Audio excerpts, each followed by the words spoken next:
After the hour. So let's go ahead and jump in and get started. My name is Cindy Black. I'm the Executive Director of Fixed Democracy First, and you are at our weekly Democracy Happy Hour.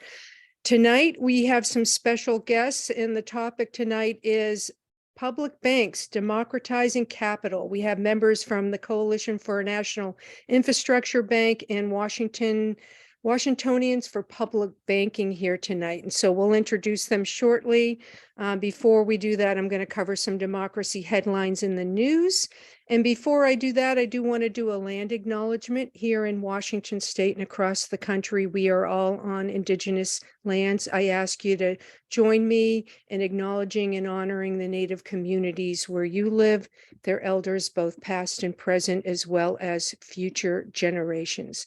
I myself live in Stillaguamish and Suquamish lands. I am going to put a link in the chat. If you don't know the lands that you live on, you can check that link out, put your address in, and it'll let you know what lands that you live on. So first up, I'm going to be talking about some democracy headlines in the news. So let me go ahead and switch screens. Just give me a second to do that. Here we go. So one of the things that came out this week is the prosecutor down in Georgia did signal that they are going to make announcements about indictments in early August. So we've been waiting to see when that's going to happen. And so finally, we just realized it's going to be happening in August. So at least that's the latest word on the street is. The other thing that happened today, I think it was this morning, Trump made a video appearance in his case in the New York criminal case with some legal bindings there around dealings for his company, the Trump Organization, and the trial date is set for the March primary. He's not real happy about that, but that's when the trial is going to happen for that case. There's a lot of cases going on with Trump. That's just a couple of them that, when we don't know when the January 6th stuff is coming down. There's also a bunch of stuff going on about the Mar-a-Lago documents. Information came out that Trump was aware that he around the rules around classified documents. And so that's not going to look good for him when that goes forward. So we're not sure if and when indictments are coming on that case. Also came out that prosecutors have been looking at records dating back to 2017 and Trump's foreign business deals while he was president.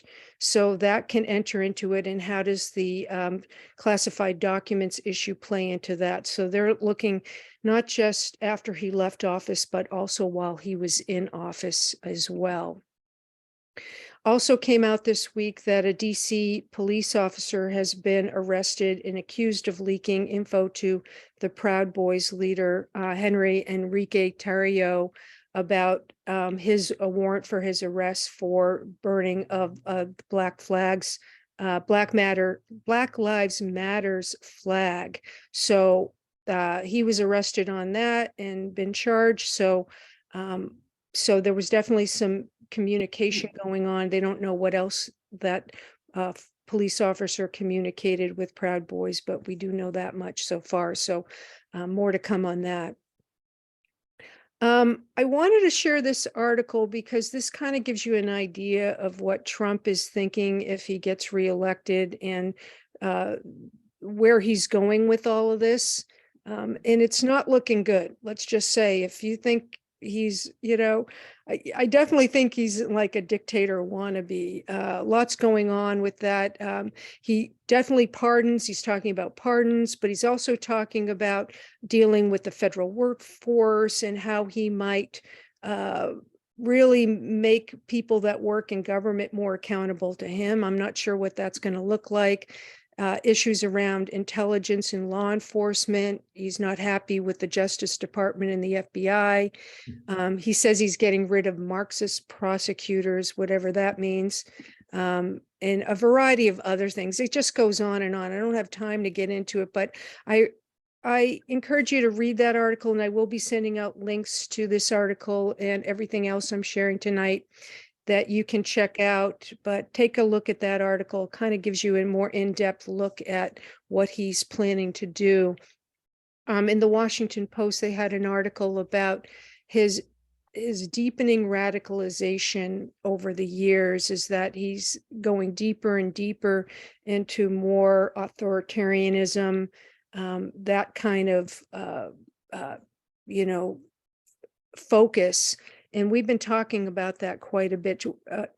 We're going to be talking about authoritarianism in a couple of weeks as a topic, but I do want you to check this out if you have time to read it, just to see where the evolution he's gone, or de-evolution, however you want to look at it, with his radicalization and really wanting to be more an authoritarian type leader. DeSantis officially announced his candidacy for president today, though we knew that was coming. He's been raising money for it, which is, I'm thinking, might be some campaign finance violations along the way. But he also had some, I got to update that because this was a couple hours ago. Oh yeah, he had a thing with Twitter today too. I didn't have a chance to check that out, but there's information about that, and the New York Times was doing some updates on that. He's now talking about some of the things that he would want to do if he was president. One is that trying to make the Supreme Court even more conservative than it is. Just look to see what he's done in Florida, and that's kind of where he wants to take the rest of the country. So keep an eye on those, but those are probably going to be the two top contenders on the Republican side at this point. Last week, we had the honor of having David Becker here that works with Sear and Eric, the Electronic Registration Information Center. And this is an article talking about how more Republican-led states are trying to bow out of that system that updates voting records. And it's been a bipartisan program for quite a while, and it's worked great, but because of feedback around election lies and things like that, people have been pushing back on this program. This is Missouri Secretary of State talking about expressing concerns from the organization, but other states that are looking to either move out of it or not join it, even though they've talked about doing it, is Alaska, Texas, and Wisconsin, and then North Carolina and Oklahoma have proposed legislation that they would prevent the states from joining that. So, which is a real shame, because it's a really solid program to update voter registration when people move or change their name or die, and a variety of things. So it's a shame that they're not taking advantage of a program. Actually, it can help with voter fraud by updating voting records. So, but unfortunately, some states are going into the opposite direction. Moving on, I wanted to mention that there is a bill introduced, and Ben Cardin from Maryland introduced a bill that would restore voting rights to people that have been released from prison in several states. And Washington was a similar state up until a couple of years ago, when we passed a bill to allow people to vote as soon as they're released from prison. But many states have a lot of requirements around people with felony convictions that can't vote even after they're released. Some people lose there's a handful of states that you can never get your voting rights back. Others you have to petition for, others you have to wait till you're either off of parole or community custody. And this bill would reinstate people's voting rights as soon as they're released from prison. 2 states, Maine and Vermont, people never lose their right to vote. So people are even still allowed to vote, even if they're in prison and have been convicted of a felony. People in jails, though, who have, like here, for example, in Washington State, while you're awaiting trial, or in jail for lesser crimes, not a felony conviction, you still have a right to vote. And many other states have similar rules to that. But this would enable people to get their voting rights back as soon as they're released. I did want to share, this was an opinion piece in The Hill, and this was written by the CEO of the League of Women Voters, National, about how even after 30 years of the National Voting Rights Act passing, we're still fighting for voting rights. In fact, we've slipped back in a lot of ways. Many states are removing rights from people and access to voting. And also, too, we've seen some Supreme Court decisions over the last several years that are making it harder people and challenging the Voting Rights Act, in particular Shelby versus Holder back in 2013. But then also other types of cases moving forward in the courts that have, especially when it gets to the Supreme Court, has been really just diluting the Voting Rights Act. And so that's a big concern. So you can check that article out. And this is around redistricting. I think this is an important article to read because some states have it in their state constitution and rules that you can't do partisan gerrymandering. Washington State is one of them, but several states, it's not illegal to participate in partisan gerrymandering. And did they have a, I'm sorry about that pop-up. I thought they had a map here. No, they don't. But they do have the states that are, it's against their states where they can't do it. And that's California, Colorado, Florida, Hawaii, Michigan, New York, Ohio, and Washington. But other states, they don't have those rules. So you can participate in partisan gerrymandering. And this is why sometimes you really don't have fair representation, because who's ever in control of the state house or the state legislature is able to often control the drawing of the maps and can partisan gerrymandering themselves to have more seats than that they need, or to ensure that they get to hold power. And that gerrymandering is a serious issue. I've mentioned this before, but if we had a more proportional representation system, gerrymandering would be a lot less of an issue going forward. Moving to the states, the NAACP issued a travel advisory warning about Florida being openly hostile toward African Americans. You can read the entire advisory on their website. I want to read just one paragraph. Florida is openly hostile toward African Americans, people of color, and LGBTQ plus individuals. Before traveling to Florida, please understand that the state of Florida devalues and marginalizes the contributions of and the challenges faced by African American and other communities of color. So that's a really stiff warning for people that are traveling there to watch out, because of the way that the laws are being passed in Florida, and who knows what could happen. So that's a serious issue right there. So, but with everything going on in Florida, we've been talking about that, all the different things and the laws that they've been passing there, it makes it hard for people, community of color and LGBTQ folks to feel safe in a state that doesn't value you as a human being. Also in Florida, a federal judge threw out the Miami district map over allegations of racial gerrymandering. That's going to be continue to play out in the courts, and I'm sure that that's going to be challenged, but a federal court said those maps were racially gerrymandered. And in Georgia, Brad Raffensperger said that they've looked at every point that was raised from the 2020 election, and there was no fraud found. He stands by that and expressed that the state is ready for the 2024 election. And we know that there's still those, we're expecting charges to be brought up and indictments happening in August down in Georgia, in particular in Fulton County, and the violations of interfering with their elections. So Georgia is kind of sticking together, the Republicans and the Democrats, in that, because Brad Raffensperger is a Republican. And then moving to Indiana, they just added a law that increases identity requirements for mail-in voting, similar to in-person voting, like the last 4 digits of your social security card, plus some other form of identification like a driver's license. You can also take a copy of your license or other type of identification and send it in.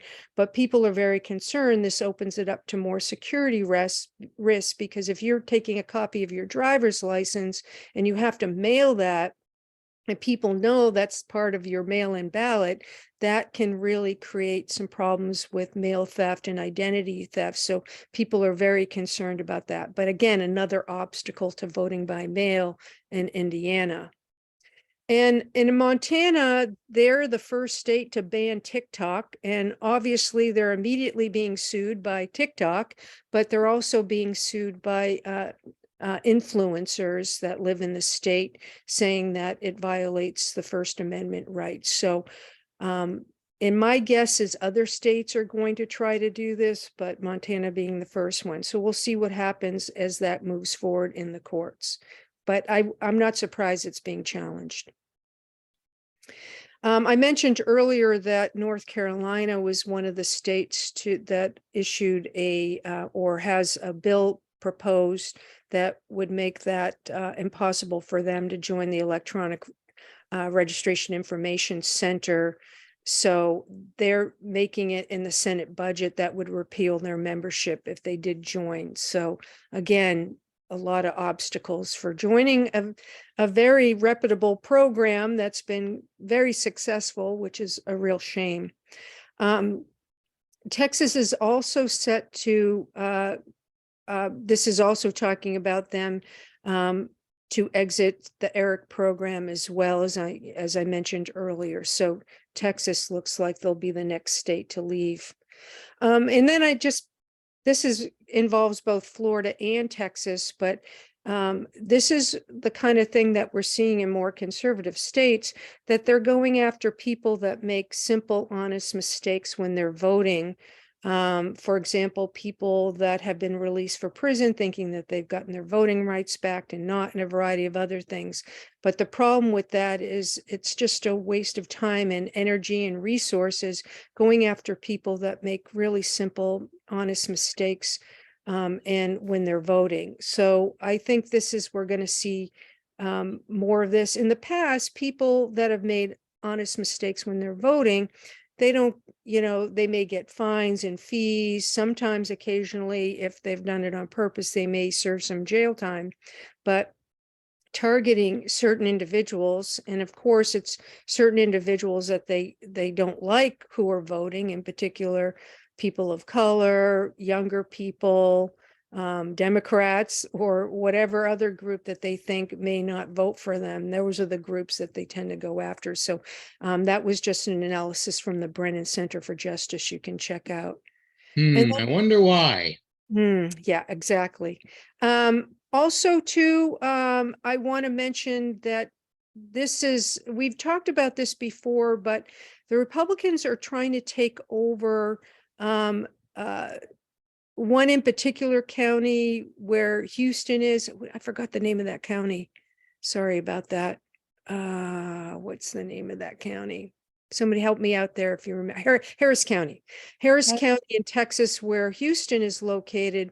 They're trying to get it where the Secretary of State can take over those counties' elections and get rid of the election officials if they don't like how things are going. How that is going to play out, I don't know.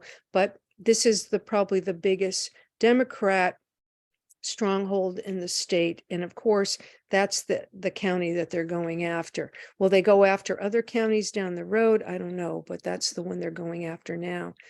The other big thing that we've been talking about in the past about the separation of church and state, but now Texas is pushing a bill that would require the 10 Commandments be posted in all classrooms, and a variety of other things around that, and kind of just forcing Christianity.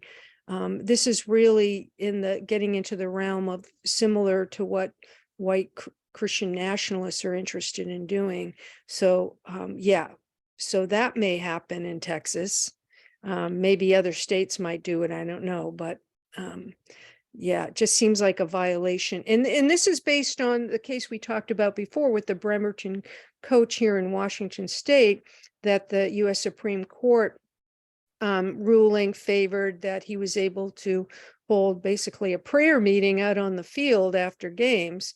And so now they're using that in Texas to say, well, now we can put the 10 Commandments in all the classrooms and who knows, force kids to pray. And things like that. So it seems like a violation of First Amendment rights and freedom of religion and the separation of church and state. I don't know, but Also, that's indoctrination of challenging. our youth. That's always a thing. Well, yeah, that's kind of part of the theme right there. So, on a couple of good notes here in Washington State, as I mentioned earlier in the year, we did pass two really good voting bills. One is to make it simpler to voter registration in Washington State. So if you go to the DMV and you get an enhanced driver's license where you have to show proof of citizenship, you will automatically be registered to vote. They won't ask you. You'll automatically be registered, and then you'll get a postcard in the mail from your local election office or the Secretary of State's office, asking you, telling you you've been registered. And then if you want to opt out, you have to opt out. Right now, in the past, people at the DMV had to ask you if you wanted to register, which was a whole other step. And fortunately now that'll be more automatic. And then also, somebody had a comment real quick. Can people get driver's licenses in multiple states? I don't think you can. I think you have to do in your state of residence. I'm pretty sure if anybody thinks differently, let me know, but I'm pretty sure you can only get a driver's license in where you are a legal resident. And here in Washington State, you have to be a resident for at least 30 days before you can get a license. But I'm not sure if I don't think you can. But that would be good to know, but I don't think you can. I think that you have to attest to the fact that you do not have a driver's license in another state. So I think it relies on basic honesty of the person. So could you get one in 2 states? Probably. Yeah, but is it legal? Yeah, is it legal? That's probably not. Yeah. There's no system like Eric to. Yeah, because that's how they look at it. They look at driver's license rolls, birth. I know Eric does, but yeah. Is there a program like that for driver's licenses? I don't know. Okay. I don't know that one. Sorry. The other law that we passed here in Washington State is that for online registration, similar to the paper form, you can use the last 4 digits of your social security card. So especially for people that don't have a driver's license or an ID, now they can use their social security number. And there still needs to be verification that election office does for that. But those are 2 laws, and did get some press on that too. Moving to the courts. There is a Republican-backed group that's putting forward a lot of these election lawsuits that we've been seeing, in particular in Republican-led states, and it's called the Restoring Integrity and Trust in Elections. See, they always have a nice, friendly-sounding name, but they're really going after, especially in particular, mail-in voting and challenging that, and other type of pro-voting legislation that's passed and in law in many states. They're starting to go after, in particular, this article was talking about Pennsylvania, but other states as well. So, and this group is started by Karl Rove. You should remember him from the Bush administration. He started this group back just last year, so not even a year ago, but they are challenging many states' laws and filing lawsuits. So I think many of them are trying to get them moved up into the higher courts where they feel they can get favorable rulings, eventually to the U.S. Supreme Court, and challenging these pro-voting laws. And then there was a couple rulings that came out with the Supreme Court this past week. They did rule in favor of Google and Twitter.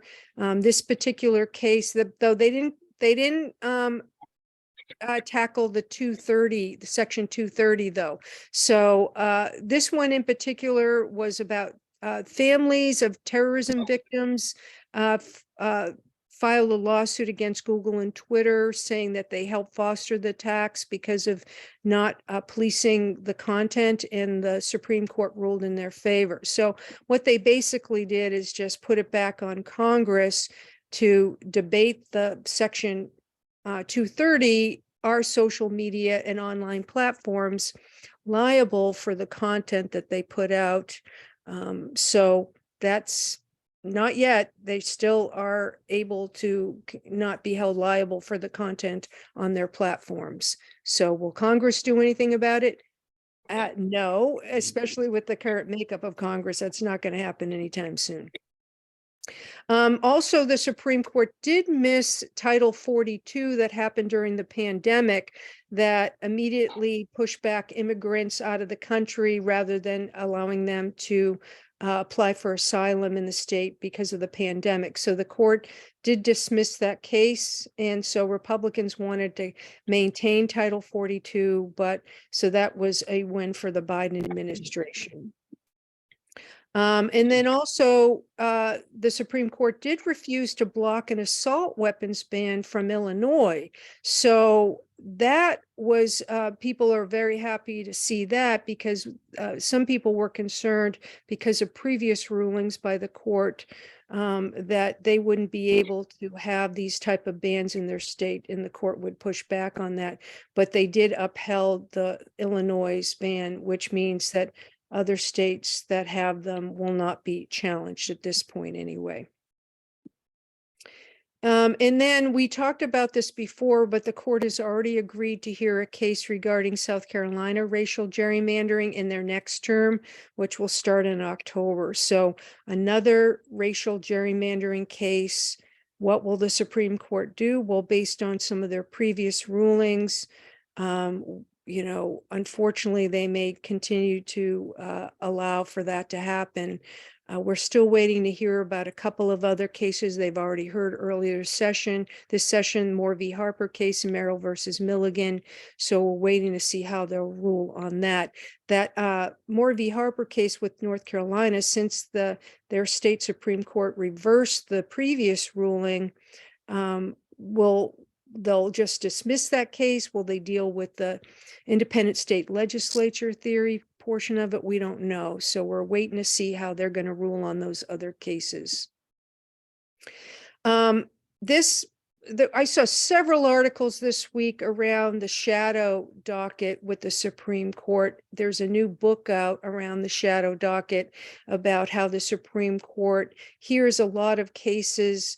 You know, it's not the ones that get all the attention, but a lot of things that happen on the down low, so another way to say it, and it's been labeled a shadow docket, which I guess some of the Supreme Court justices don't like calling it that, but it's done in sort of a more secretive, you know, behind closed doors kind of way. So a lot more attention happening around that. And as I mentioned, there's a new book out on that topic. We may be talking more about the shadow docket over the summer too. We know that right now more polling has come out, in particular with the abortion ruling last year. The Supreme Court has a 50-year low trust from the populace, which I don't think anybody's probably really surprised about that. And then moving to money in elections, this was an interesting article in The Lever talking about dark money's influence around the debt ceiling plan that the Republicans are pushing to actually make people that have socialist, assistance, or, whether it's food stamps or other type of social assistance, healthcare, things like that, food, making them have to work more and things like that. The group partly pushing that is also the group that's been pushing loosening child labor laws as well. So that's what's going on. Again, really heavily focused on, making it easier for corporations and businesses to be able to use child labor, but also to make people have to work more if they're getting some type of assistance, as well as a few other things. You can check that article out. And then this was an article in Bloomberg talking about how big banks gave a ton of cash to these first-term lawmakers that are on committees that oversee and regulate their entities. So again, return on their investment, give money to the people that regulate you, and hopefully they'll, be really friendly to you or not regulate you.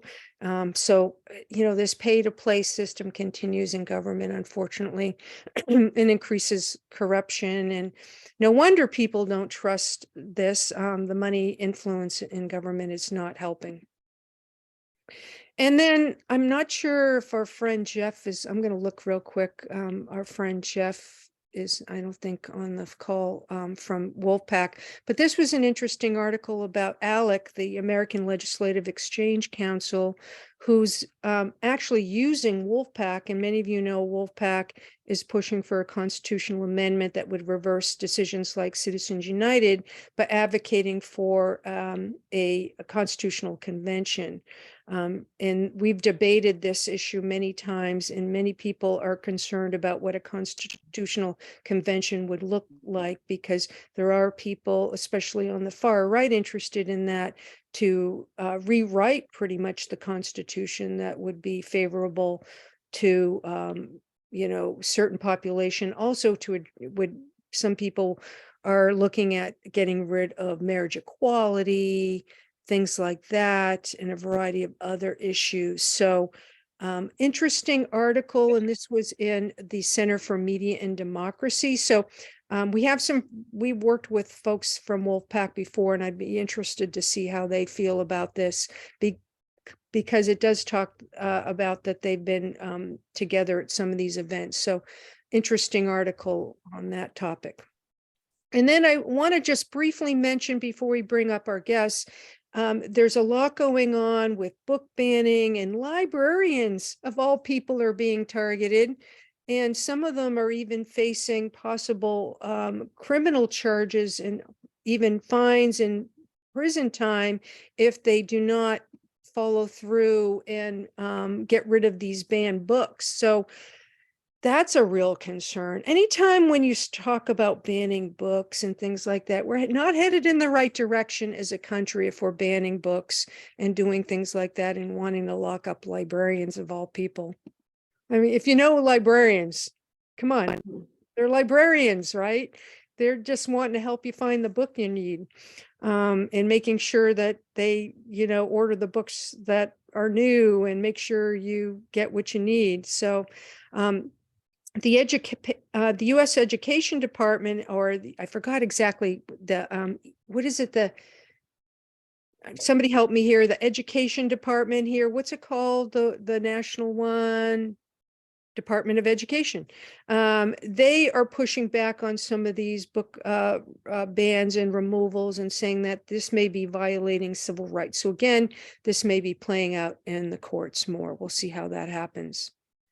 And then also, this was an article on PBS talking about how these false claims of election fraud and stolen elections continue on Twitter, even though Musk had promised to get rid of them, but they continue to be hot and heavy online, unfortunately.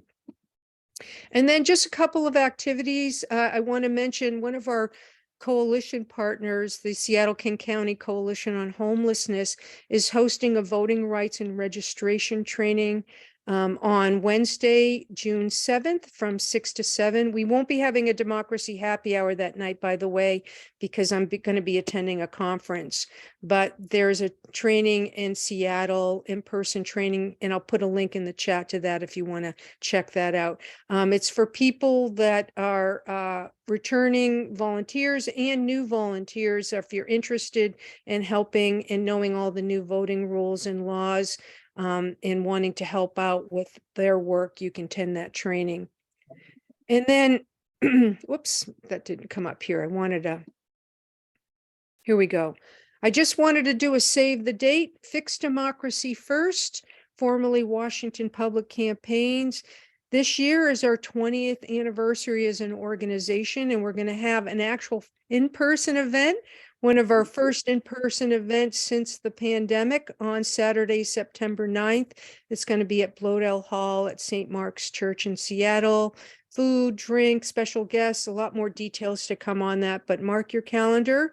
It'll be our first in-person event that we're going to be hosting. I'm going to see if we can get a virtual version or happening too for folks not in the Seattle area, don't want to travel. I'm going to try to see if we can make it a hybrid event, but it's our first in-person event in quite a while. And then lastly, if you want to help support our organization, please donate to Fix Democracy First or C4 Advocacy.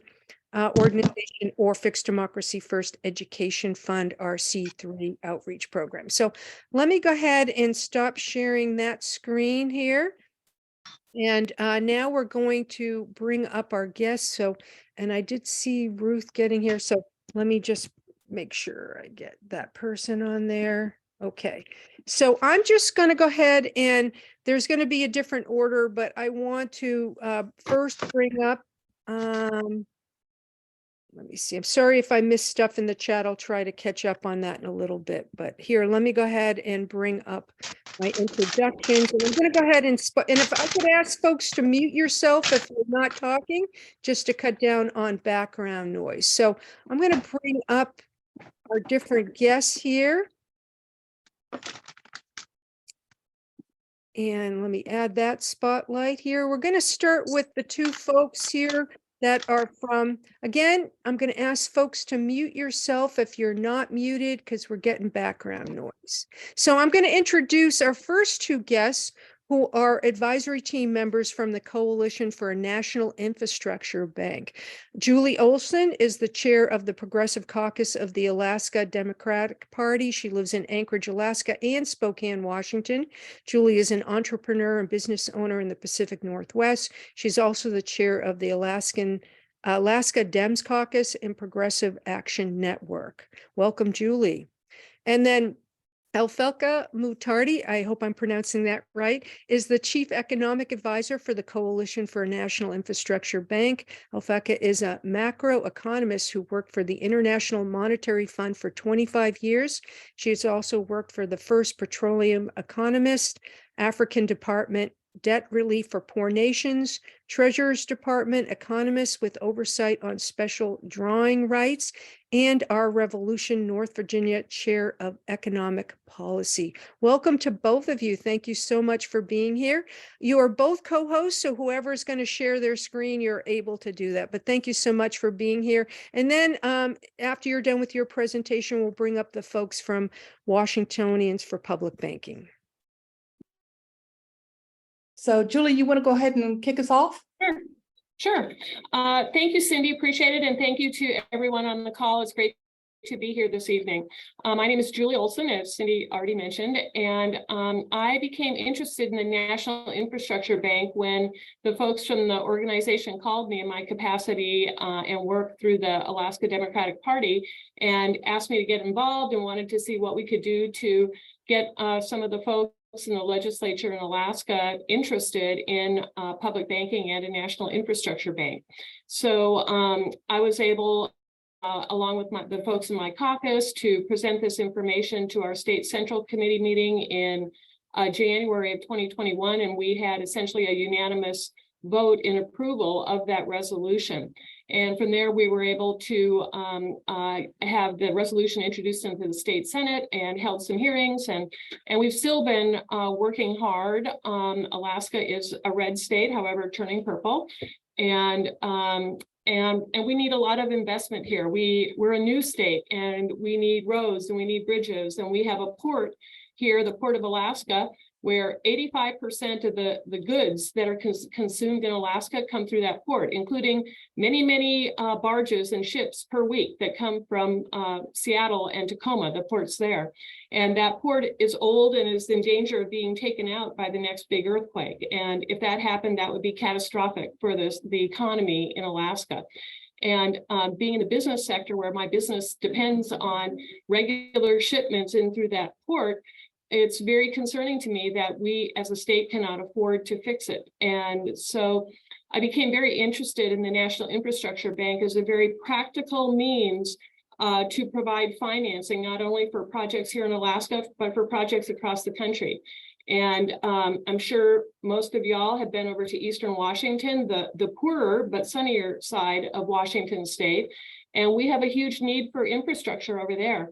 I'm sure many of you know that the dams on the Columbia River and the Columbia Basin, where we have so much agriculture today, are a result of the Reconstruction Finance Corporation that essentially acted as a national bank back in the time of Roosevelt. So I'm very appreciative of the good works that a national bank, a public bank, can do for our country and provide for our country.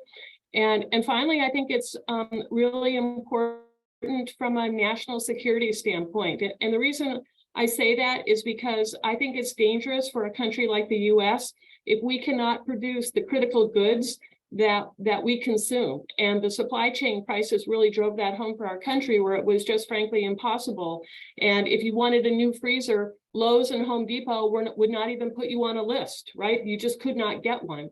And we can't have that if we want to be a strong country. And I believe that by investing in our infrastructure, we can make American manufacturing more competitive and do some onshoring of those jobs and bring that critical capacity back to the US. So those are the reasons why I think a national infrastructure bank is very important, and why I am volunteering a lot with this organization to help build awareness around the country.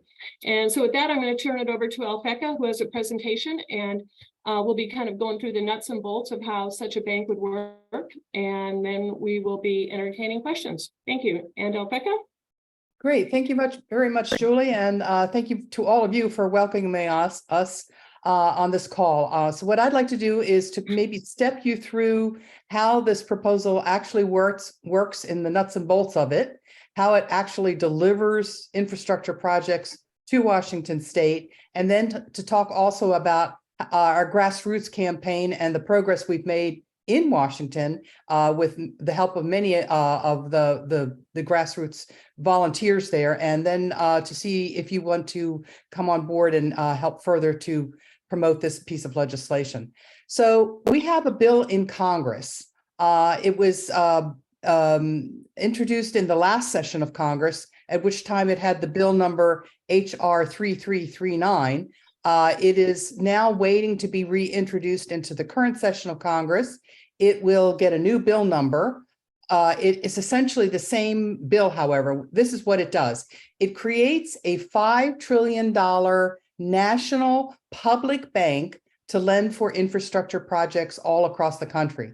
And you may ask, well, why do we need one of those? And I think you need to look no further than, say, your potholed roads or your homelessness situation or your traffic jams to understand why we need a national infrastructure bank to top up federal budgets and state and local budgets to finance our nation's infrastructure. Oh, So and the Alaskan ice quake. Don't forget that. Yes, exactly. Thank you. So this idea of a public bank to work alongside of budgets and help them along to get our infrastructure fully financed is not a new idea. It is a very American idea. It's called actually the American system. We've had 4 really large banks in our nation's past, starting after the American Revolutionary War. This was started by Alexander Hamilton and George Washington, built our first very industrial centers right after the Revolutionary War, when the country was really socked with a lot of debt from having fought the war, all the way through to the 4th bank, which was the Reconstruction Finance Corporation, started by Republican Herbert Hoover, picked up by FDR, and used to get us out of the Great Depression, win World War II, and build much of the manufacturing centers, including in Washington State, that we still rely on today. So that's the idea of these 4 public banks. They aren't generally around anymore. They had a 20-year sunset clause in them, but they were very successful. They were huge, and they built big swaths of our American infrastructure. And so we need a 5th bank to do the same. And this 5th bank is modeled on those earlier 4. This is a real quick description of how it works. And actually it works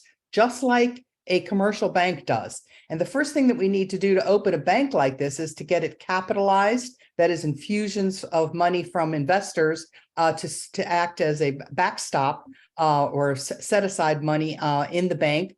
Instead of going to the budget and asking for money to do that, we instead go to the private sector, who are holding about $26 trillion in treasuries for long-term savings or investment purposes, and ask would they like to sell in a small portion of them into the NIB in exchange for preferred stock that'll pay these investors a little extra. That's the enticement for them to sell in. And that extra stream of money would come out of the interest earnings from the NIB's loans, with plenty of money left over to meet the bank's other operational needs. So this is a self-sustaining bank that doesn't require infusions from the budget to get it started or subsidize operations over time.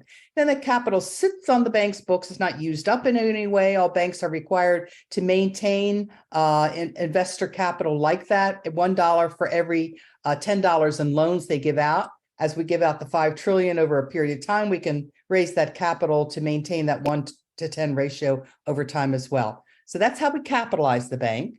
This explains how the bank actually gives out a loan. Works exactly the same as any commercial bank, uses the same accounting software as any commercial bank. So that means that each time the NIB creates and books a loan on one side of its books, the software automatically creates a new deposit on the other side of its books.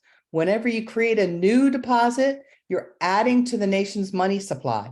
And then the NIB uses other cash coming in from other deposits or loan repayments to circulate money out of this new deposit and into the rest of the banking system. So that's how the loan process works. The loan terms are very advantageous around the Treasury bond rate for interest charged on the loans, flexible repayment terms as well. And then borrowers would be state and local governments, any public entity that owns a bit of public infrastructure. It could be a county, a city, or a road, a bridge, a school, can come in directly to the NIB to request a loan. It could even be a newly established agency, federally started agency like a housing authority or a transit authority. So we cover $5 trillion in loans, as I mentioned, in 20 infrastructure categories that are set out in the bill, so that the bill won't go astray in what it's lending for. 16 of those categories are monitored by the American Society of Civil Engineers, who track the 16 categories. How much do we need to fix everything? And they say that's the price tag for repairing transportation systems, water systems, upgrading our electric power grid.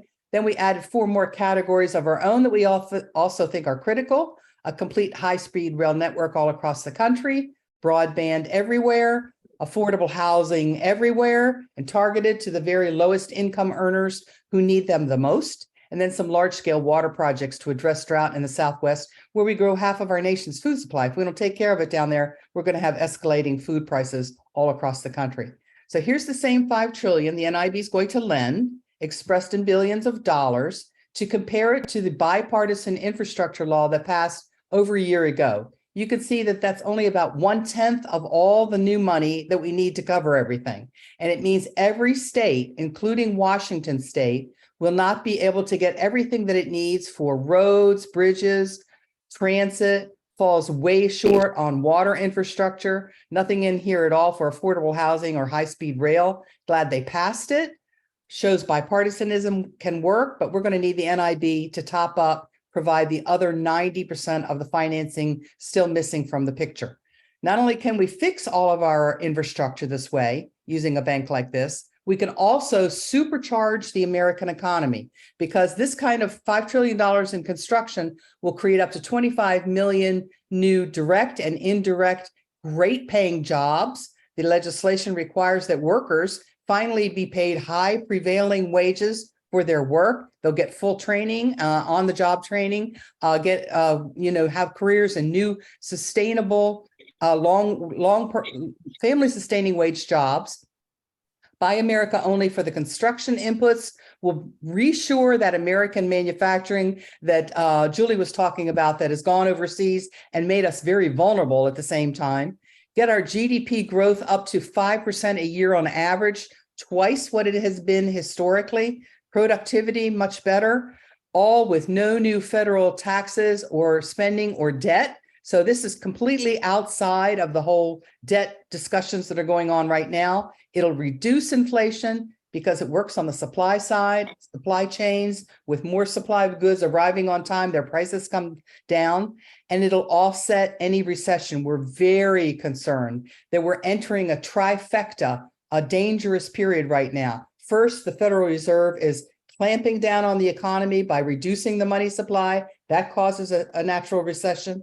Second, there's a banking crisis that's not going away anytime soon. That'll make the recession worse. And then third, there's the problem with the debt ceiling impasse that is currently in the Congress with the administration right now. And if we default on our debt, all bets are off on the economy. It could cause huge unemployment, and this National Infrastructure Bank can hire up to have people fix our infrastructure and put them into great paying jobs at the same time.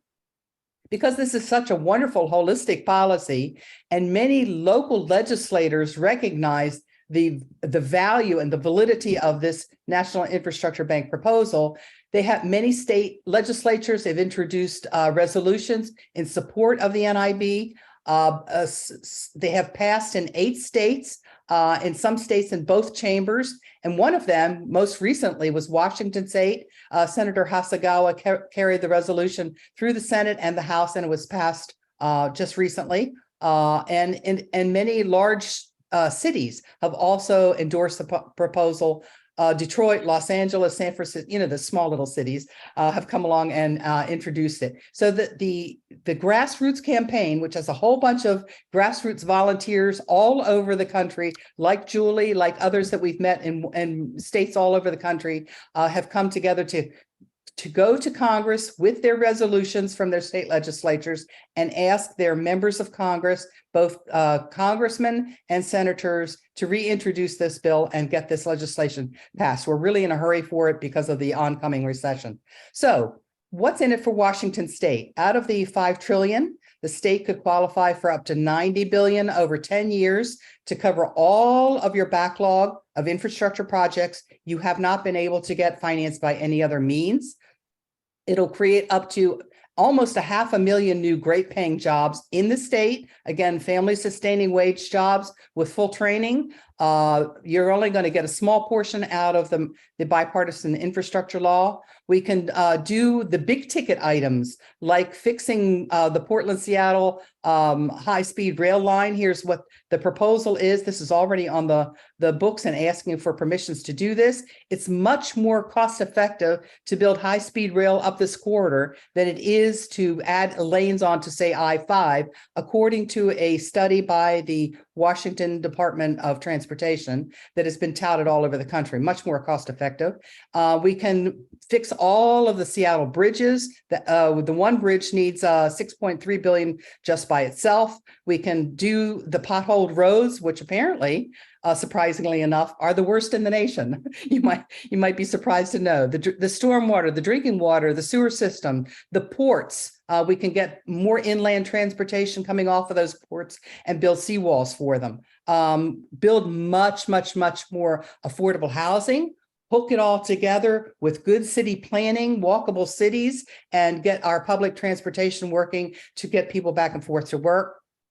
Promote inner city development, train workers, and grow businesses much more than without such a policy.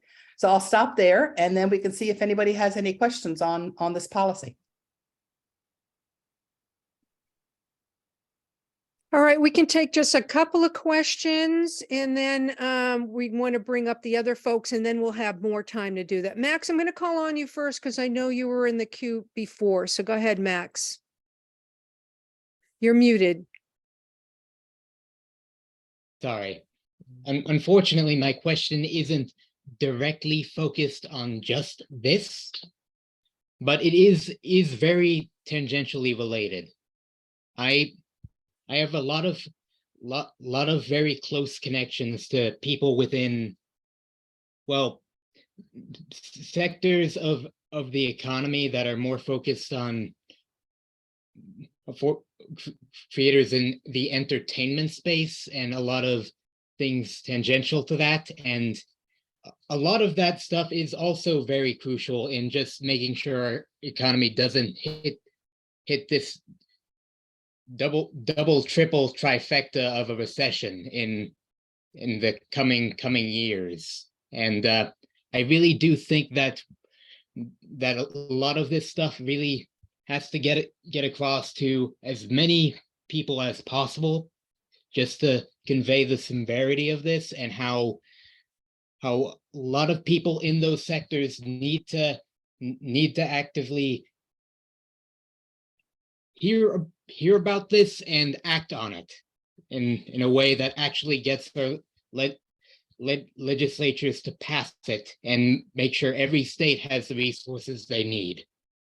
Because, there are a lot of people in the entertainment sector don't want their entertainment to go away. And it's going to go away if the people who make entertainment. I'd like to say that is the entertainment Go sector ahead, not a go ahead, sector of the economy? Go ahead. Yes or no? Go ahead.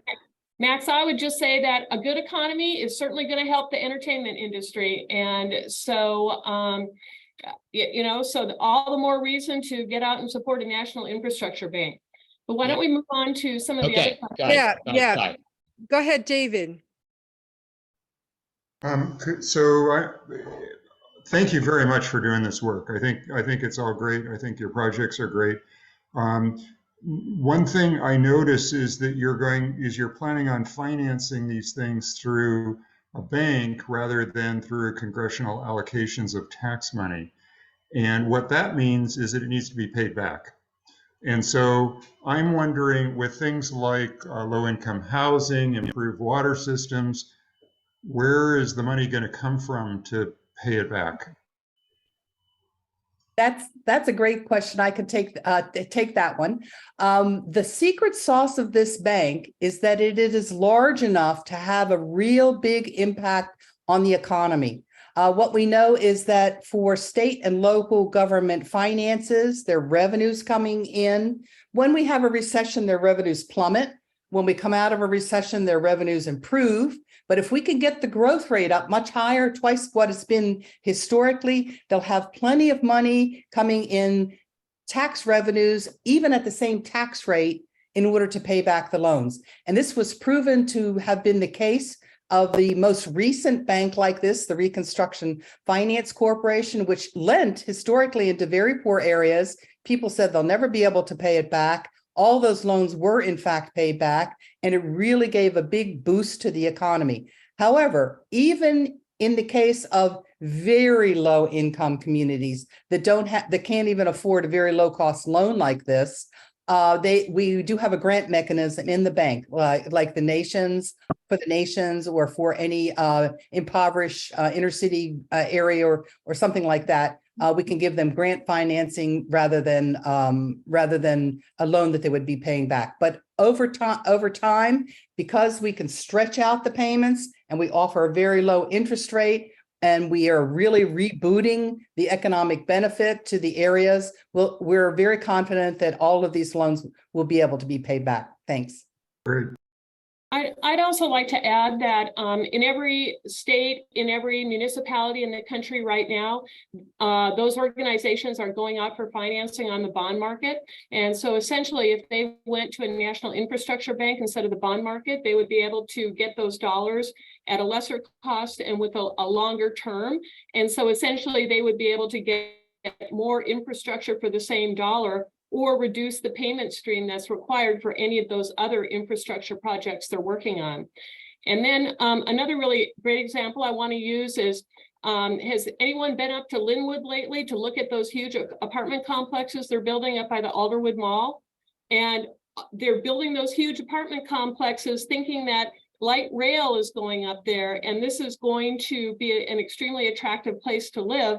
And enhance commuting into downtown Seattle. But it's a good example of private industry making those investments and then raising the property values there, which will raise the tax receipts that are brought into that community, which will help pay for those infrastructure investments. Let's take a couple more questions because we want to bring up the folks from Washingtonians for Public Banking here in a minute. Dick, go ahead. Indeed, there is a question. Wait a second. I'm calling on folks. Thanks, Alpina. I'll get to that. Go ahead, Dick. Yeah, I think a little more globally. And globally right now, we're facing what's called limits to growth. So you're talking about, well, we're going to get to 5% GDP, but that's assuming that we have enough resources, in particular cheap energy, to actually do that. And with fossil fuels driving the global economy, and fossil fuels now have gotten higher costs than historically, and that trend looks like it's going to be continuing. Like oil is the key one, We've already maxed out on conventional oil. We're getting to more expensive oil. We're having wars. A lot of people are saying we have these supply chain things. And we have full employment right now. We don't have the resources in human resources. So I totally support all your infrastructure. We only need that. I don't think we're going to get there unless we cut back in the long run here. Other things like cut back spending on wealthy people, all the stuff, all the luxuries that go into wealthy people. We've got to tax that away. On the military, we have all these overheads expenditures, and we may not just be able to do all of what you're asking for, plus all the overhead. It may just drive too much inflation, and we may not have employment here and supply chains. And you look at the global situation, I think it's right now you see limits to growth happening historically. Some people even say we're looking at maxing out global civilization right now. I could take I'd go ahead. I'd Julie. like to say that you have to remember, we don't have a sunset clause in this legislation. So the idea here is that this would be a long-term solution.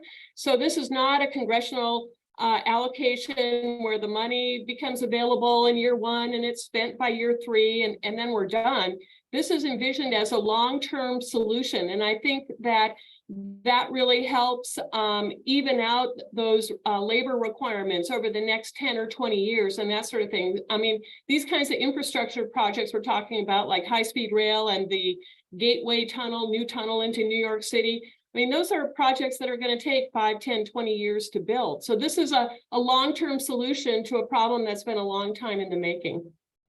And in addition to that, I'd like to offer up that we've had ever since the limits of growth was written in the 1970s, we've had a lot of technological improvements. We've seen, for example, the cost savings that have happened because of our better information technology.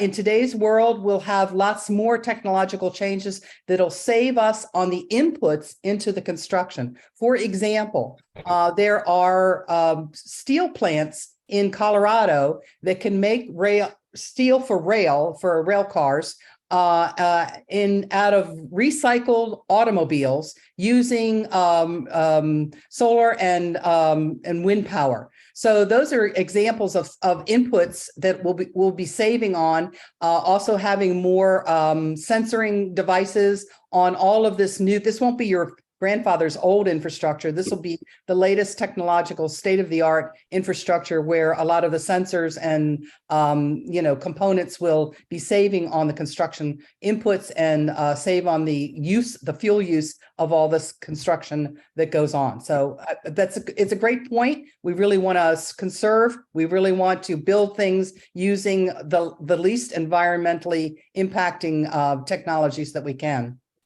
I'm going to read. Let's just, I'm sorry to interrupt, Dick, because we're running out of time and I want to get one more question in. If you have a question, that would be preferable. And then we're going to bring on the folks from Washingtonians for public banking. And then hopefully we'll have a few minutes at the end for other questions. I know there's stuff happening in the chat. We may not get to everything, but we'll do our best. Jason, go ahead.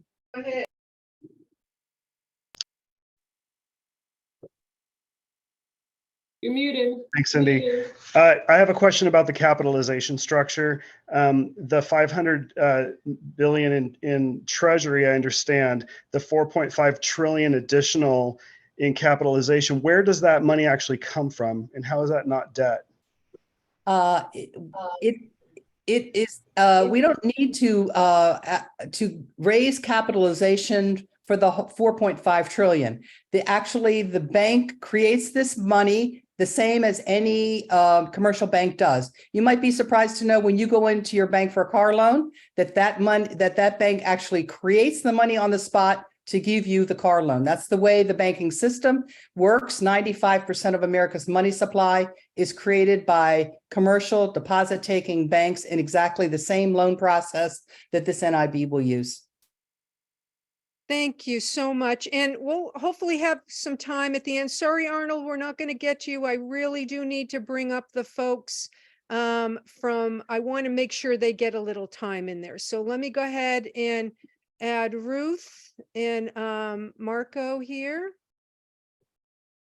And then we'll bring you both back, Julie and Alphecca.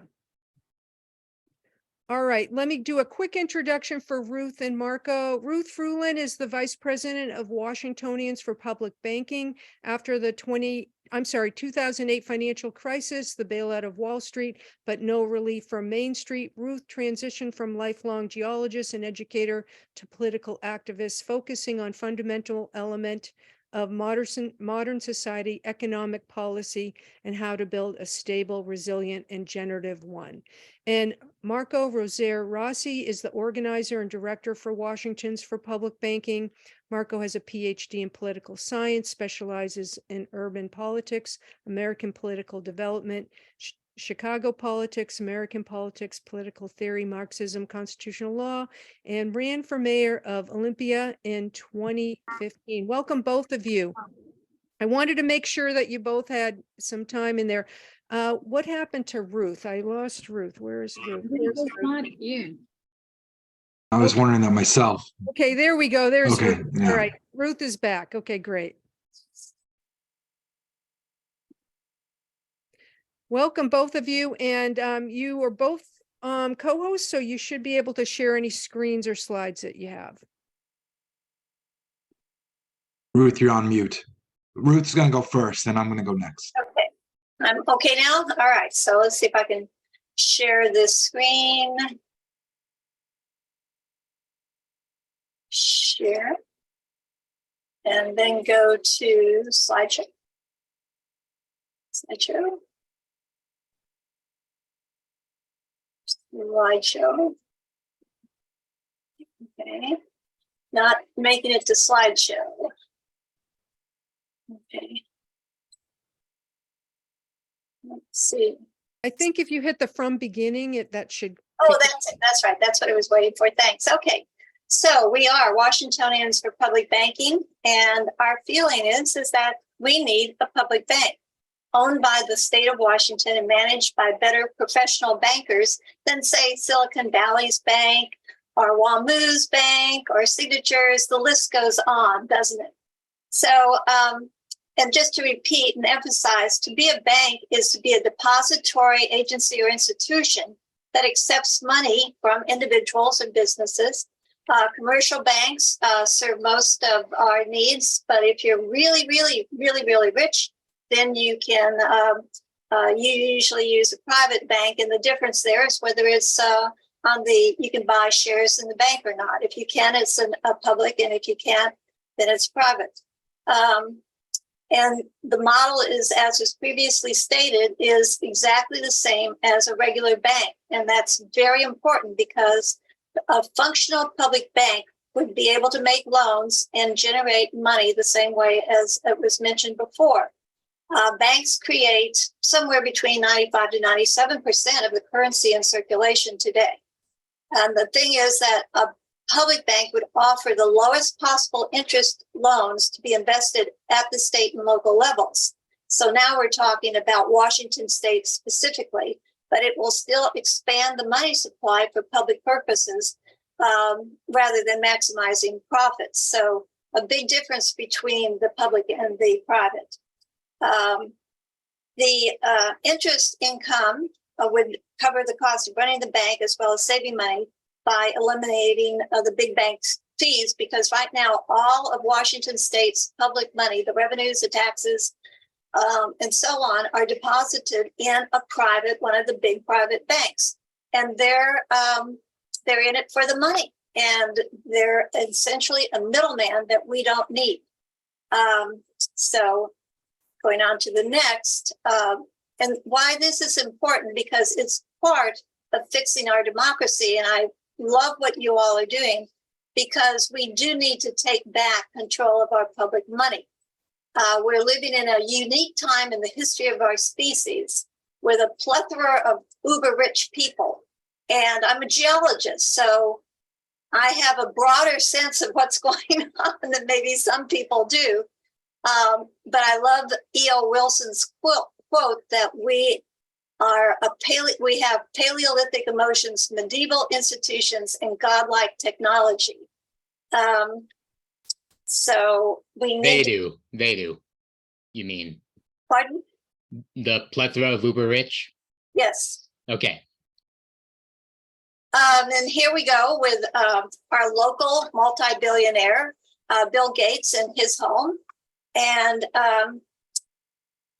then we have the worst of times represented by, and this was from 2019 out of a Real Change article. And the problem is when there are large numbers of hardworking people who are living in poverty and the middle class is shrinking, it's a systemic, not an individual problem. And we need to get a hold of it, get a grip on that. Now, where this is coming from, I'm going to spend just a few seconds, hopefully. It's coming from a change in our tax system. This is from 1913 to 2017, actually. And it shows that during the mid-20th century, with much higher taxes on the wealthy, it was progressive at that point in time, the inequality was much lower.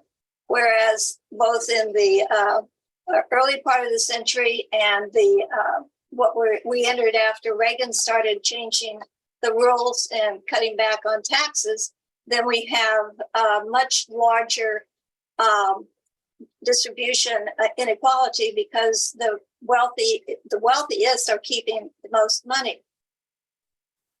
And this is another attempt to kind of show what the difference is, because we have a qualitatively different situation today, because the people that are on the Forbes 400 list, they have more money than anyone has ever had in the history of society. And it's hard. You can't get it on one scale. So in the left-hand side, this is a research project. And what you see here is this represents across the x-axis all of the family wealth distribution, and you don't even see it until it gets to a certain height. And it goes up to $12 million here. That hardly captures the wealth in this country. The next slide, the next image beneath it, that is beginning to get to the 99% represented by this red line. But it only goes up to $2.1 billion. So another person on the web has gone up and he has used a stack of $100 bills, and how high you would have to stack $100 bills to represent $50 billion, which Bill Gates has lost in a day. And as you see, it's back, actually, it's into the stratosphere. It is 50 kilometers high, a stack of $50 billion denominated in $100 bills. So I think it's very important that we really try to get a grip on how rich these people are, because we could tax them ever so much more and fund so much, including a public bank. But on to public banks versus commercial banks. So we only have one public bank in the United States, opposed to 4,135 commercial banks. Now, is that a problem? Well, let's look. It's a problem. These not that I have numbers up here, but the statistics behind them were basically in the Wall Street Journal, published in about, I think it was 2014. And at that time, and it hasn't changed in any particular direction, the Bank of North Dakota had much greater returns on equity than, say, any of the big banks like JP Morgan and so on. So that's kind of surprising. B&D also, when they get their profits back from the loans, the interest they make on their loans, they put it back into more local loans. Whereas when the big banks, or even regular commercial banks, but mainly the bigger banks, which is where our public money is, they give that money to their shareholders, the CEOs, and exorbitant fees and tax havens. They're not about sharing. So back to the Bank of North Dakota, it has a safety rating by Standard & Poor's that is actually much better than the big bank safety rating. And then finally, the difference is in the purpose of public bank. The purpose of a public bank is to spend money for the public good, because partly it's the public money, And then, but the private banks have a conflict of interest, even as they're holding our money, because their business model and they are by law required to maximize their profits. That seems like a problem, basic conflict of interest. As far as the values are concerned, the private bank in trying to maximize profits will invest in fossil fuels, guns and weapons, private prisons, and the stock market. And when they do that and make money, they are not producing any tangible goods, which an infrastructure bank will do. They are simply making money on money, and that's why they can make so much money. And then a public bank would promote a green economy, affordable housing. It would stimulate local, small, and intermediate businesses, which we desperately need. And of course, all the things that you need in a good community, which is, the education and the hospital facilities and the safety and the police and the legal system. All of these things are what a good, well-supported government can do. So what we're claiming is that the money system itself is public infrastructure. And there's really, this is the most important thing to the well-being of the public is the management of public funds. And we are allowing the private corporations to do that. So what is a public bank? And I'll run through these quickly.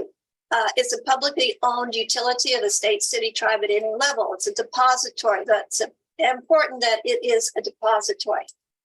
It's a democratic financial institution with public oversight and transparency that is written into the laws that will create the bank. It's mandated for public good, also written into the statutes. It's managed by professionals. We'll have to find better professionals than what a lot of the private banks apparently have been hiring, but it's very possible. And it's an innovative source of public revenue without new taxes or increasing our debt. So what can it do? It can support small businesses, high tech, farming, lowest rates and then it lends during recessions, which is when the big banks will stop lending, partners with local banks and credit unions. So it's not in competition with them. It's stimulating and adding to what they can do for loans for municipalities. And it expands the local economy by giving loans, which then creates the money to be spent into that economy. It'll have a much faster response to disasters, it will reduce inequality simply by building up, as Alphecca said, the overall prosperity, stabilize state budgets, and will serve neglected communities, and which of course the big banks do. And it's the small communities like in Eastern Washington that need a public bank the most. But of course, the whole state needs it. And of course, it means that we're less dependent on risky banks. And so anyway, this is basically where we stand with one public bank in North Dakota, but the orange reflects the people, the states that are having actively putting in legislation and people working on obtaining legislation that establishes a public bank. And the others are investigating. We also have Native American Bank, the Chickasaw Bank in Oklahoma, and Samoa, American Samoa is trying to get a public bank going because the private bank of Hawaii withdrew from Samoa because they weren't making enough profit. So there you go. So now we're going to bring public banking to Washington, and you're on. Whoops. And I'll stop sharing. Okay.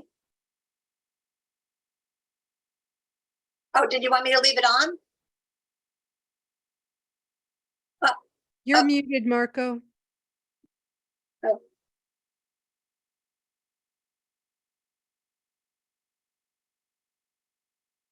Okay.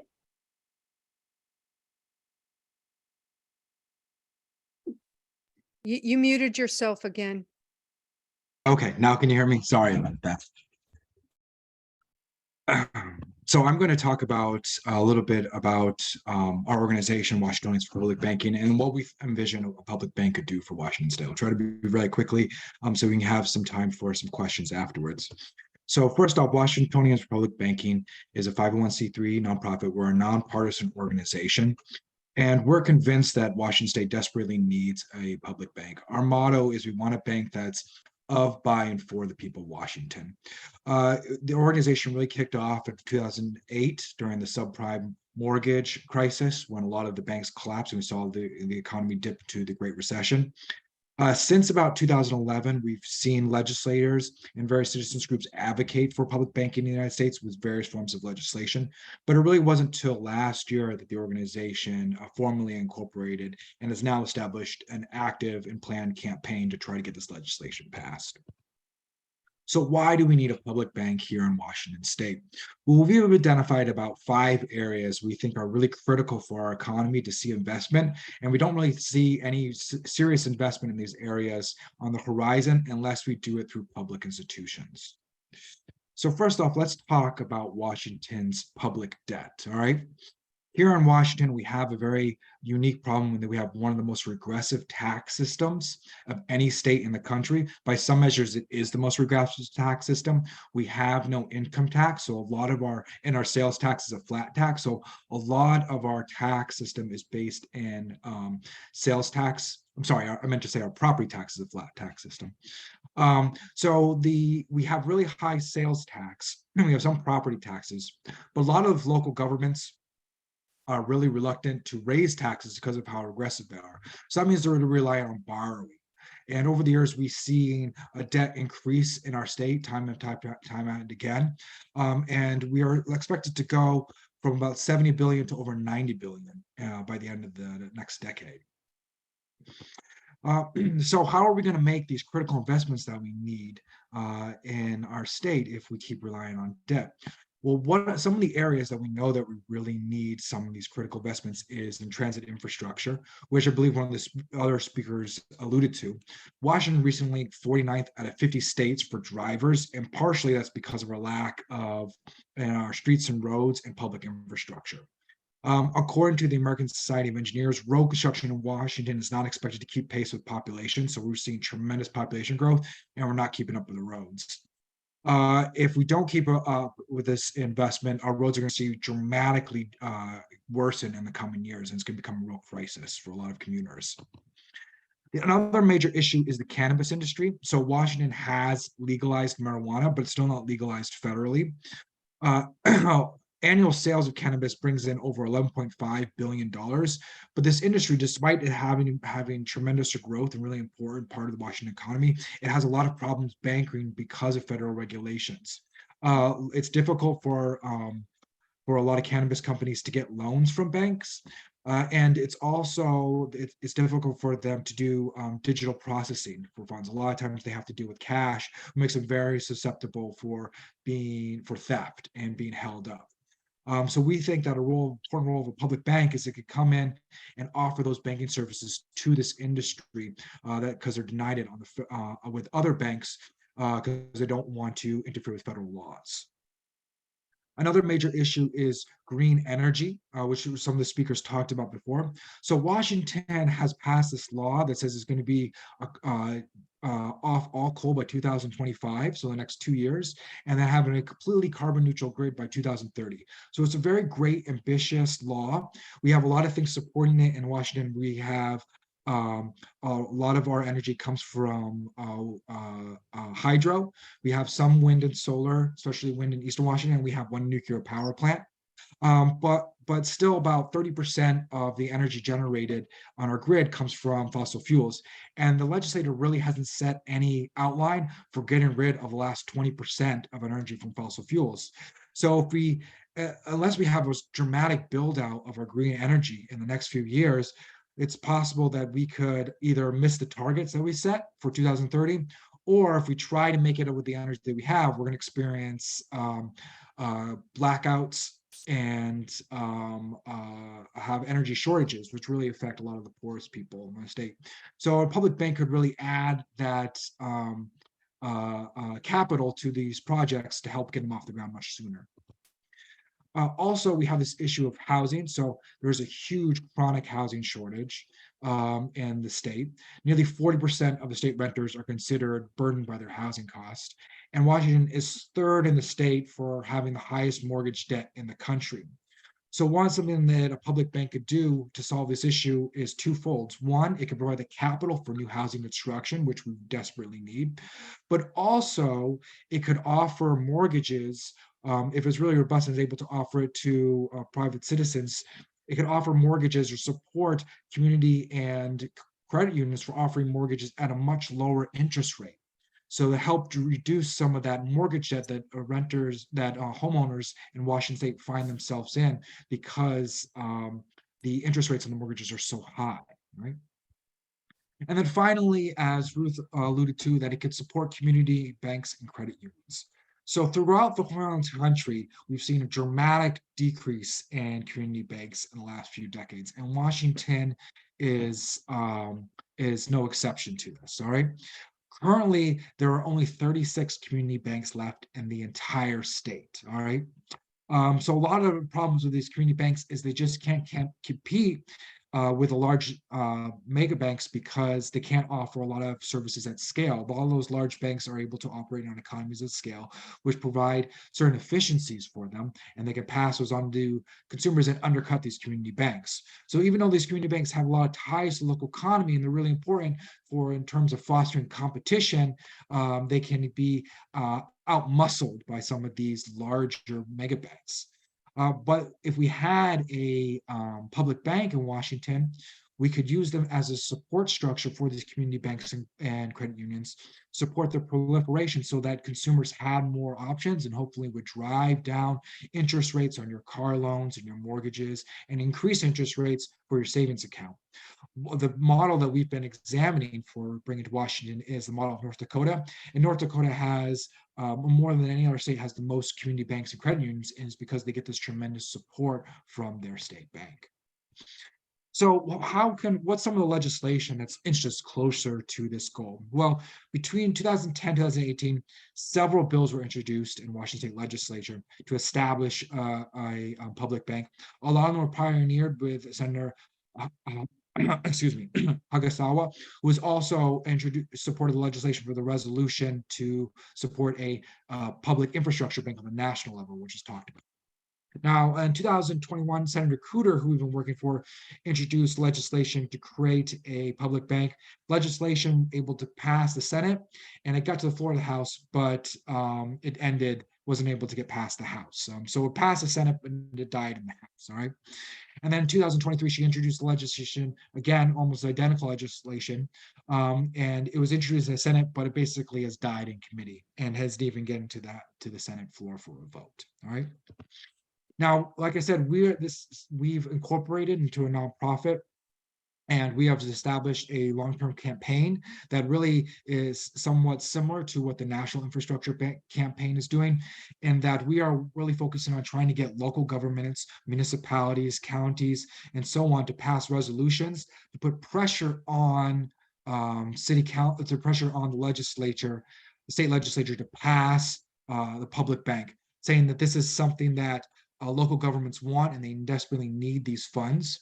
Part of the reasons that we're focusing on local governments is because the model that we are sort of coming to is going to be kind of a financial co-op that involves local governments, and it turns out a lot of the lending practices of the bank will primarily focus, so we want to fight for more an expansive bill, but we primarily focus on lending to local governments to have them undergo projects, all right? So it's really important that we get the buy-in from local governments as part of this project. So if you're interested in supporting the campaign, you can contact your local legislature to tell them you support a public bank here in Washington. And you can also contact us. Our email is there. If you go to our website, sign up for you can sign up for our newsletter, and we send out sort of a monthly newsletter on the progress of our campaign. You can also follow us on social media. We have a Twitter and a Facebook account. We also started a new YouTube account, which we have our presentations presented on that account. And you can also donate to them. So, we're always looking for money to help us keep going. And so you can look to donate to us so we can continue on with the good work we've been continuing with.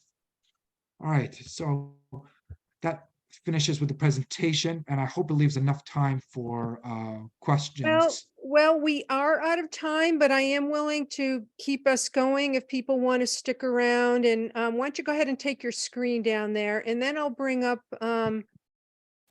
let's go ahead and bring up Julie and, oh, where's Julie? Okay, she's got to turn on her camera there. Let me just go ahead and Yeah, question from Robert Rand. I'll handle it, Halpana, thanks. And then if Julie wants to turn on her camera, we'll bring Julie back. Where's Julie? Julie, would you turn your camera on, please?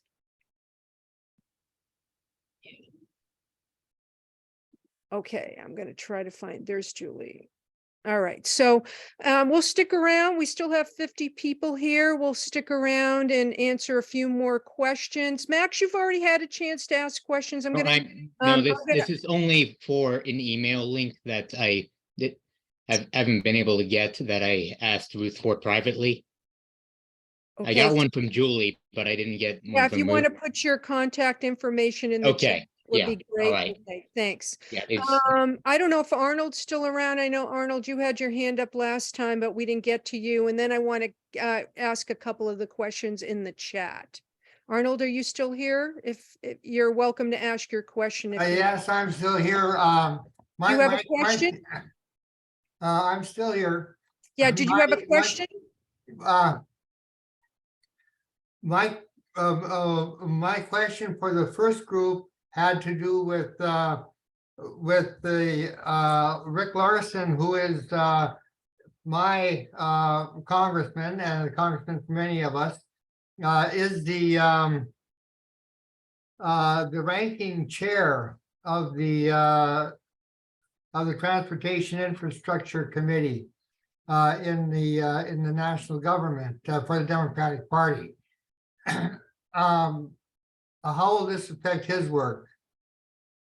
A very short answer, please. So it's envisaged that the National Infrastructure Bank would coordinate with the ongoing budget spending by state and local governments. So our idea is not to supplant them, but to complement them, and anything that they are not financing, then the NIB will be able to come along and pick up that financing. Rick Larson is a national congressman. Arnold, if you would like to contact his office and try to get a meeting set up, we would love to do a Zoom call with him and really kind of fill him in on the details of a national infrastructure bank. Okay, we'll see about that. Thank you. Okay, that'd be great. Thank you. There's a couple of questions in the chat. One was earlier on about what's the difference between the resolution and a bill? Because you said that the resolution passed, but we didn't get a bill passed here in the state. For a national infrastructure bank, that would be a congressional action. So it's congressional legislation that would be required to pass that. So we've been asking state legislatures to pass resolutions in support of it. And then we take those resolutions to your Congress people and your senators to say, hey, look, your state legislature is supporting this legislation. Can you get on board and help us sponsor or co-sponsor this legislation in Congress? So that's what we're doing for the National Infrastructure Bank. And I'm not sure about the Washingtonians for public banking, what they're trying to get through. Our strategy is similar in that we are trying to get local governments to pass resolutions. So I think there's two issues of distinction. One is a resolution is not necessarily binding. It has not necessarily any legal authority. It's just a statement of interest or affirmation from a government rather than a binding law. And then the other thing is the level of government. So the National Infrastructure Bank, that campaign is trying to get state governments to tell the federal government that this is a project they want to pass. But we're trying to get state and local and municipal governments to tell our state government this is a project we want them to pass. David, go ahead. So I think it's great, and I already sent you an email message to be added to your list. The other thing that I heard, correct me if I'm wrong, is that it helps poor people who need banking services like being able to cash a check that otherwise wouldn't be able to, at least in Bob Hasegawa's bill. Is that true with what you're working for? Well, right now, our vision for the bank is not for individuals to be able to deposit, have deposits and accounts there, but the Bank of North Dakota has allowed individuals to use the bank, but in a very limited way. So not for loans or anything. And my opinion actually is that a postal bank would be a better way of serving people. They have those in Germany. And that the buildings are already there. The infrastructure of the buildings is already there and is everywhere. And so I think that would be a really good way of helping the unbanked. They definitely need help. We have some. To add go ahead. sorry. No, go To ahead. add to that, in Washington State, we have some provisions in our Constitution that make sort of the idea of, you know, a state-run bank that you can just go to on the corner of your street and do banking service with more complicated, because for a variety of reasons, it's interpreted that type of model would interfere with the Constitution, some wording in the Constitution. So, you know, we would like to have the bank be as strong and offer as many services as possible, but it's great. There's some creative thinking of how that could occur. And that's also why the bank sort of has any vision, let's say we're going to see some constitutional revisions, has to kind of be based in providing services to local governments and municipalities. Got a couple more questions in chat we'll take. This was from a while ago. I think Kim's still here. Can private individuals and businesses be customers and borrowers in the National Infrastructure Bank like North Dakota? And the second part was, why did the past 4 banks not last? So two parts to that question. So yes, individuals can be depositors in the National Infrastructure Bank. We'll probably have e-banking, and we'll probably work with local banks that could also act as storefronts, and the NIB could also act as a check clearinghouse for smaller banks as well. So all of those could be depositors at the bank. We won't offer full services like, you know, giving out loans to individuals, because the loans go mostly to private banks. And then what was the second part of the question again? Why did those first 4? Oh, the first 4 banks had a 20-year sunset clause in them, and then it became political football at the time that it came to, you know, time to go opt up for another 20 years. So that's why our legislation currently has no sunset clause in it. The lessons learned from those 4 banks is we need a permanent, continuous public bank to finance infrastructure over the long run. Great. And I think those were the main questions. I'm sorry if I missed them. I was kind of scrolling through chat and trying to find them, but thank you for staying on a little longer. We normally try not to go over, but this was such an important discussion, and I think there were a lot of folks that were interested in this. Do any of you have any closing comments before we wrap it up for tonight? My only closing comment is really keep your eye as public citizens on the future in this recession coming down the road. There is no plan B we can't deficit spend our way out of the recession like we did in 2008 and during COVID. There is no money if the economy crashes. This National Infrastructure Bank is the only plan B.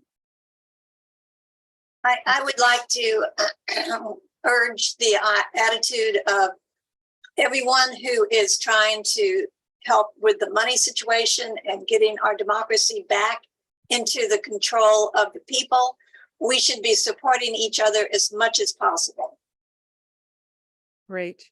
And I did put links to both the organizations, Coalition for National Infrastructure Bank and Washingtonians for Public Banking, in the chat. They'll also be included in my follow-up email with the recording and all the other links. So if you have other questions or want to sign up for their emailing list, I encourage everybody to do that. Thank you all so much for being here tonight.